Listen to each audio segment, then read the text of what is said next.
పెద్ద ఆర్టిస్టులు ఈ రోజు చాలా మంది ఖాళీగా క్యారెక్టర్స్ లేకుండా హెల్త్ ప్రాబ్లం వచ్చిన హాస్పిటల్కి వెళ్ళడానికి కూడా డబ్బులు లేక చాలా మంది ఆర్టిస్టులు ఇంట్లో ఉన్నారు.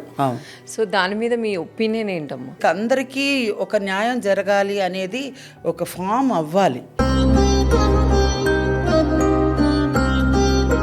ఆర్టిస్టులు ఎంతమంది ఉన్నారు, కమెడియన్స్ ఎంతమంది ఉన్నారు, క్యారెక్టర్ ఆర్టిస్ట్ ఎంతమంది ఉన్నారు, ఇవన్నీ ఎవ్వరు చూడట్లేదు. దూరపు కొండల నునుపు అని వాళ్ళని పిలిచేసుకుంటున్నారు. అక్కడి నుంచి అలా చూస్తున్నారు కానీ ఇక్కడి నుంచి ఇలా చూడట్లేదు. అది చూస్తే కొంచెం మీరు అన్న వాళ్ళందరూ కూడా వాళ్ళ ఇంట్లో దీపం వెలిగి చక్కగా ఆనందంగా ఉండగలుగుతారు.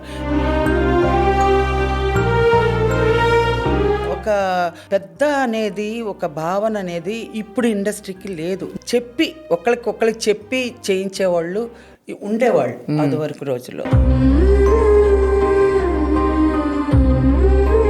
ఇప్పుడు ఇండస్ట్రీకి పెద్ద అనేవాళ్ళు ఓల్డ్ తీసుకోవడానికి కూడా వాళ్ళ కెపాసిటీకి భయపడతారు. మేమంతా అందరూ కలిసికట్టుగా కూర్చుండేవాళ్ళం. మాకేమైనా సమస్య వస్తే నువ్వు ఇలా చెయ్యి. మేము హోలీ సినిమాకో ఏదో సినిమాకి నేను కొంచెం ఇబ్బందులు వస్తే ఇల్లు అమ్మేద్దాం అనుకున్నాను. అప్పుడు హోల్డ్ చేశారు వీళ్ళందరూ. చలపతిరావు గారు, మీరు ఇల్లు అమ్ముకుంటాను అంటే వద్దన్నారు. నీకు ఎంత కష్టం వచ్చినా పళ్ళు ఖర్చుకుని ఉండు, నువ్వు ఆ ఇల్లు అమ్మేస్తే నీకు ఫర్దర్ నీకు వేరే సోర్స్ లేదు. అలా మంచి చెప్పేవాళ్ళు, సజెషన్ ఇచ్చేవాళ్ళు, అలా కాపాడేవాళ్ళు.